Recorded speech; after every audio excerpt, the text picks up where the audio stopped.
How to set up file server on Windows Server 2012 R2.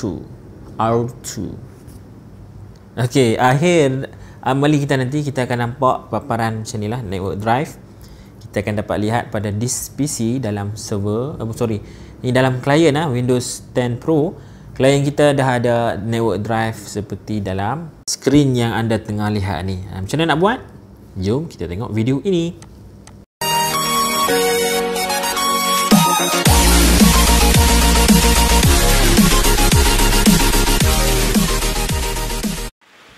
Assalamualaikum, salam sejahtera semua. Dalam video ini saya akan tunjukkan tutorial macam mana nak set up file server. Nak buat tetapan file server, kita kena kita kena tambah satu hard disk dedicated untuk file server. Boleh kita tak mau tambah pun boleh, kita pakai D drive, tapi memang akan ganggulah sistem server kita tu. Seeloknya kita tambah new disk. Dalam soalan amali saya buat ni memang kita tambah new disk sebanyak kapasiti dia 40 GB sebagai drive letter D. Okey, jadi macam mana nak buat? Yang ni saya terus sambung daripada amali sebelum tu, iaitu amali ni web server lepas tu kan. Kita dah settle web server, website kita dah jalan, klien dah boleh access web. Kita tengok dekat server. Kalau kita tengok ni, by default bila kita install saja Windows Server 2012, file server tu dah ada. Dia dah install sekali. File and storage services kan. Dia dah ada dalam tu. Cuma ada satu lagi yang kita perlu tambah lah, iaitu file server resource manager, yang tu saya akan buat dekat hujung lah. Kalau dalam amali kat kelas saya install selesai kan. Yang tu kita boleh tambah selepas tu. Okey, nak tambah hard disk kita kena shutdown dulu lah. Nak tambah hard disk, new disk sebagai drive letter D, kita kena shutdown dulu server kita. Klien pun kita boleh shutdown lah. Klien kita tak guna lagi, kita shutdown dulu supaya VM kita tak lagging, laju sikit. Jadi kita shutdown dua-dua lah. Macam mana shutdown komputer server? Kita gerakkan cursor sebelah hujung kanan atau bawah tu. Lepas tu power, kita ambil setting tadi, power. Lepas tu power off kita ambil lah. Saya ambil contoh operating system reconfiguration plan. Tekan continue. Ataupun kita nak try close power off pun boleh lah, close VM. Sebab server kita ni belum ada access kepada user kan. Dia tak ada masalah pun. Kalau server tu tengah berjalan, tak elok lah kita power off. Sebab kita, kemungkinan dia ada, dia akan berlaku proses kehilangan data tu. Sekarang nampak saya dah power off dua-dua lah. Klien pun power off, server pun power off. Tapi kita nak tambah hard disk dekat server sahaja lah. Klien tu jangan tambah. Dalam amali ni server yang kita tambah hard disk untuk kita buat partition D. Make sure dalam keadaan power off, tak boleh save power off lah. Kemudian kita tekan detail server kita tu, .my01, klik dekat storage. Lepas tu tengok ada ikon add, itu add optical drive satu di sebelah kanan dia, add, itu add virtual hard disk, add hard disk, klik dekat situ. Okey, kita akan create new disk, tekan ikon create new disk. Yang ni sepatutnya dah tahu lah kan. Ambil VHD, kita ambil dynamically allocated. Okey, ubah capacity. Yang ni ikut soalan tu, soalan kata 40 GB, kita ubah 40 GB. Yang atas tu dia akan buat automatic kan, nama _1 new disk kita. Dia akan keluar kat bawah tu, kita highlight kemudian tekan choose. Dia akan wujud satu lah kat situ kan. Ya, dan _1. Kita tekan OK. Make sure kita check sekali lagi kat bawah. Yang ni adalah OS system kita, server kita tu .my01 kan. Yang bawah ada _1, yang tu adalah new disk kita. Kita boleh start server. Tekan start server. Saya fast forward bahagian ni, dia ambil masa sikit untuk start server.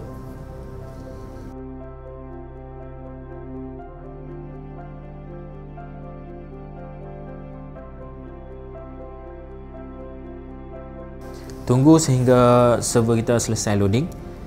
Kemudian kita masuk dalam server manager, tekan tools.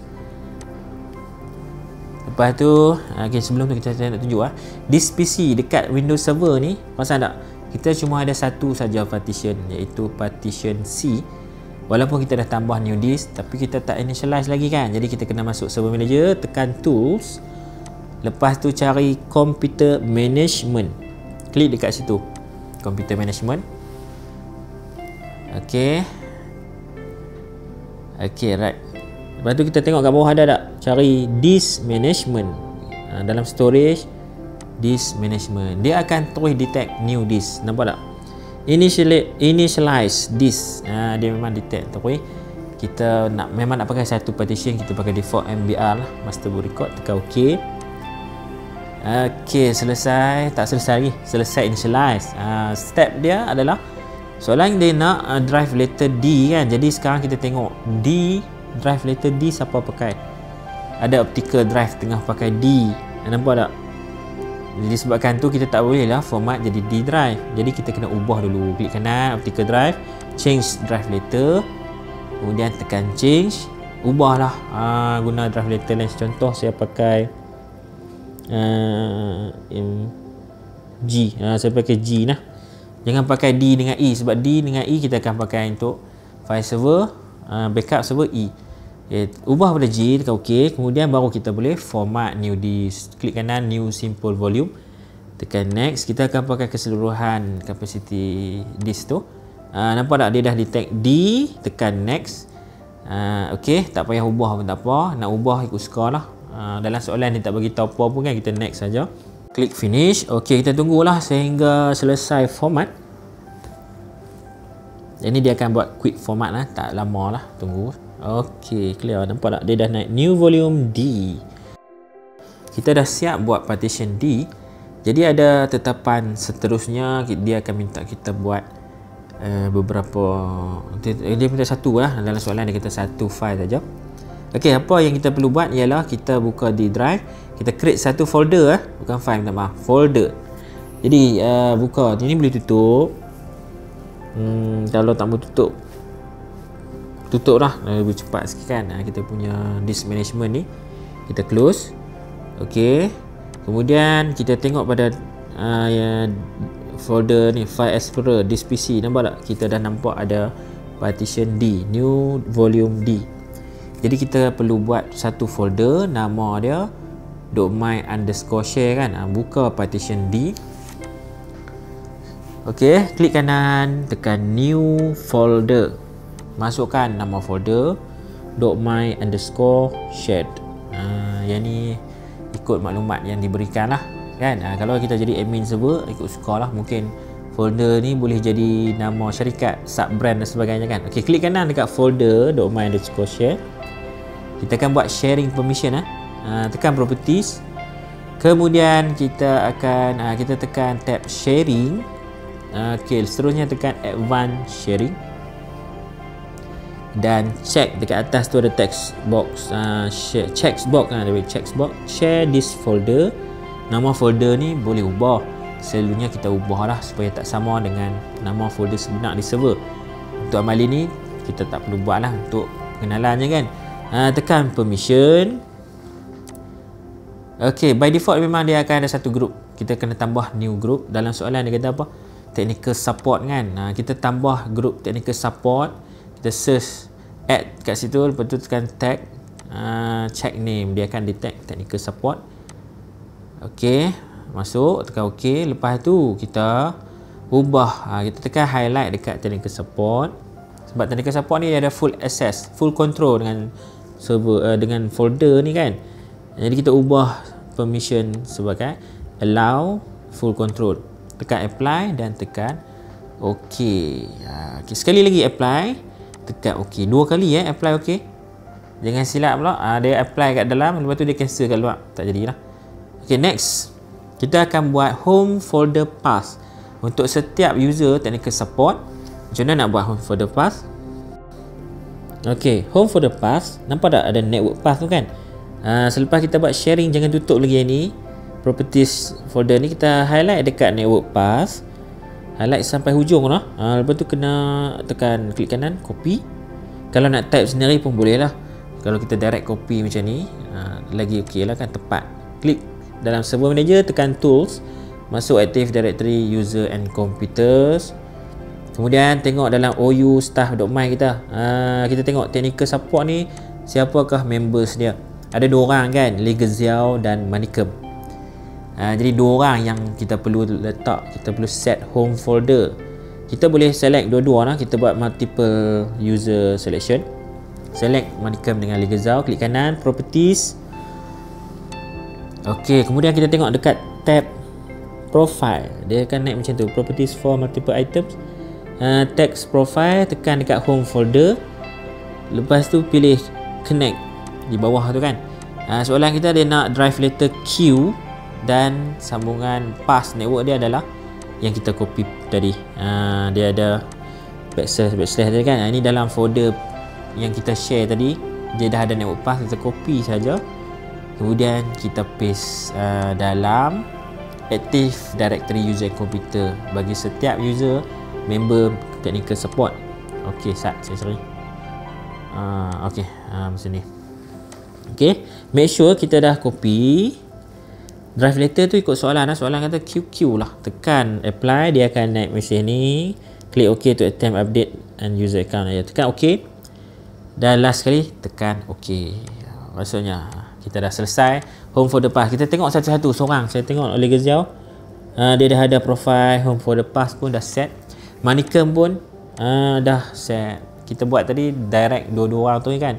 Multiple properties, multiple account properties pun boleh. Nak buat seorang-seorang pun boleh. Yang ni kita double check lah. Dah confirm, baru kita boleh on client komputer kita. On komputer server. On komputer server dah on kan. Client komputer kita on. Yang ni kita fast forward sikit lah.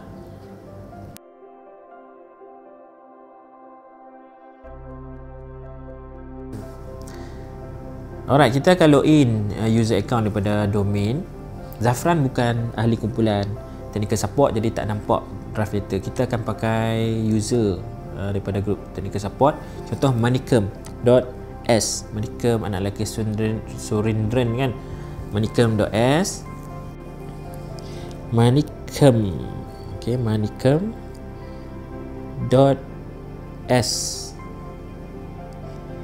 Okay, bagi nampak sikit lah. .s. Okay, lepas tu kita masuk password dia. Pirut besar alias SSW0RD. Okay, user biasa dia akan minta tukar password. Tak apa, kita next. Dia akan prompt tukar password. Kita ubah sama lah. Tekan OK.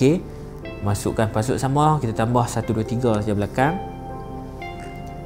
Supaya mudah untuk troubleshoot ya. Kita guna password yang sama lah. Cuma tambah 1, 2, 3 di belakang. Okay, retype password. Alright, tekan login. Okay, password has been changed. Tekan OK. Dan kita akan restart terus lah. Ini saya akan fast forward juga no. Selepas tekan OK ni, dia akan automatic login. Dia ambil masa sikit. Jadi saya fast forward sini sebab dia akan ambil masa. Setiap kali user baru kita login, dia akan buat profile balik. Macam ni, Manicom nak lagi Sundarendraan kan. Tak pernah login lagi PC ni, dia akan login, kemudian dia akan buat profile user. Memang ambil masa lah. Saya fast forward.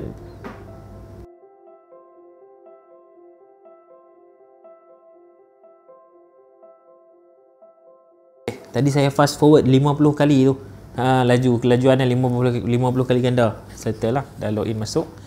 Itu pun tak habis lagi ni. Dia tak habis loading lagi. Perasan tak dekat taskbar belum ada lagi naik icon Fire Explorer. Okey, dah baru dia naik. Dia ambil masa sebab kita pakai virtual dan komputer yang kita pakai ni hard disk. Kalau komputer sendiri pakai solid state, dia cepat sikit lah loading lah. Ok, next kita akan tengok hasil. Kita tekan File Explorer, hasil daripada tetapan network drive file server kita kan. Nampak tak bila kita tekan File Explorer disk PC, kita dah nampak network location. Nampak tak kat bawah tu? .my share .my_share itu adalah drive daripada server kita nah. File server kita dah berjalan. Jadi kita test, buka tengok drive tu. Sepatutnya Manicom ni boleh buat full control. Kita create folder. Kita create file. Contohlah saya buat folder dengan tag document. Kemudian kita try delete. Okey, delete boleh tak? Yes, boleh. Kalau boleh, maksudnya kita dah set dengan betul lah full control. untuk user dalam group technical support. Okey, boleh delete tu full control lah, boleh create user, boleh create file, boleh create folder lah, bukan user, folder, boleh create file. Jadi kita boleh delete. Itu dah membuktikan user kita dah ada permission full control untuk folder tu. Okey, satu lagi saya tak buat ni kan, dalam kelas saya tunjuk terus install. Kita tak buat dulu yang ni kan, kita install dulu. Ada role tambahan file server resource manager. Jadi kat sini saya akan tunjukkan, kita berbalik-balik tengok dekat server manager, tekan add role and features. Okay, next sehingga select server roles. Di sini lah, cari dekat file and storage services. Lepas tu tekan lagi tepi tu, tengok dalam file and iSCSI services, di bawah tu ada file, di bawah dia lah, tengok kat bawah sikit, file server resource manager. Yang ni kita boleh install selepas kita buat folder pun boleh lah. Nak install sebelum pun boleh. Ambil yang tu, tekan next dan kita tekan install. Apa guna file server resource manager ni? Yang ni sebenarnya centralized untuk manage file service yang mana kita nak share kepada pengguna dalam domain network. Contohnya kita nak buat kuota, kita nak set certain drive tu, kuota dia berapa gigabyte kan. Dan kita juga boleh buat screen file screening. File screening ni macam nak pergi interview kan, kena screening dulu kan. Kita boleh tapis file yang kita benarkan pengguna simpan dalam file server. Itu salah satu guna file server resource manager ni. Okey, cuma dalam ujian untuk kuliah komuniti setakat ni lah, yang 2021 ni tak ada tetapan untuk kuota dan juga file screening kan. Jadi kita tak pakai file resource manager, cuma dia suruh install, kena install lah. Dalam video ni saya tunjuk sikit contoh macam mana kita nak guna file server resource manager. Okey, kita tunggu sehingga siap install file resource manager ni. Saya fast forward bahagian ni dulu. Okey, siap lah, succeeded, installation succeeded. Tekan close. Kat mana file server resource manager ni? Dia semua ada dalam tools. Client komputer kita on balik lah. Tadi tak ada dalam video ni lah, saya dah off sebelum saya record semula, jadi kena on balik. Okay, kemudian kita buka file server resource manager dekat tools, cari file server resource manager. Jadi kat situ, ok, nampak tak dia ada kuota management. Kita ambil kuota, saya buat, kita ada kuota template ataupun kuota. Contoh, kalau kuota, kita tekan kuota, itu apa yang kita dah buat lah. Sekarang ni kosong lagi kan. Ok, ini saya tengok dekat client, ini server lagi. Kita tekan kuota, create kuota, kemudian kita browse, cari folder untuk file server kita, folder yang kita create dalam domain.my_share. Dia ubah lah, yang ni contoh saya buat custom, saya letak 1GB. 1GB sama dengan 1000 MB kan. Saya ubah lah. Ok, ubah terus lah unit 1GB. Senang, boleh ubah unit kat situ kan. Ok, kemudian kita tengok dulu. Lambat lagi lah, klien lambat lagi tak apa, kita buat terus. Kuota management ni kita boleh buat, tekan ok. Kemudian kita tekan create. Yang ni kat bawah ni apa, template. Template. Saya dah tekan apa ni. Tak apalah, do not ask me lah. Ok, save the customer without creating a template. Ambil kat bawah tu lah. Ok, saya ada typo kat situ. Ok, nampak tak, kita dah buat satu kuota setting. Nampak tak, yang ni kita disable dulu sebab saya nak tunjuk perbezaan. Tekan yes. Saya nak tunjuk perbezaan kalau kita tak pakai file server resource manager, kuota management kita tu tak jalan, dengan selepas kita pakai. Apa beza dia kan. Jadi ini tunggu saat, saya akan fast forward bahagian ni. Tunggu sehingga klien kita ni saya login. Saya login user Manicom balik lah. Manicom kan sebab ada permission untuk access network drive. Ok, password dah 123, jangan lupa. Bahagian ni saya fast forward lagi.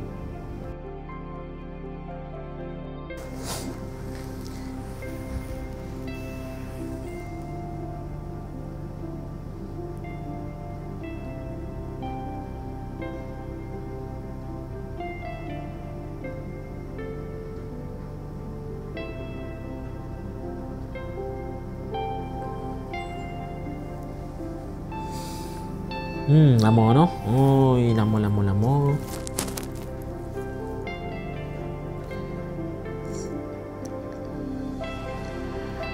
Tunggu sampai file explorer keluar. Okay, dah keluar kah? Clear.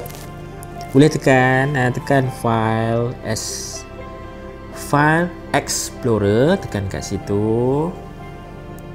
Okay, saya nak tunjuk yang ni lah perbezaan antara tanpa pakai file resource manager dengan kita pakai kan. By default kalau tak pakai, tadi kita disable quota management kan. Jadi kita tengok, besarkan dulu file explorer, tekan disk PC. Nampak tak di bawah network drive? Kita tengok size dia 39GB macam tu kan. Ok, jadi saya enable kuota saya set 1GB. Ingat kan, saya set kepada folder tu lah yang kita buat home folder path untuk user dalam domain ni. Refresh tengok. Sekarang kita dah boleh nampak kapasiti network drive kita tu dah ubah jadi 1GB. Selesai amali file server. Terima kasih kerana menonton. Jangan lupa subscribe Dedo My Channel. Jumpa lagi dalam next video.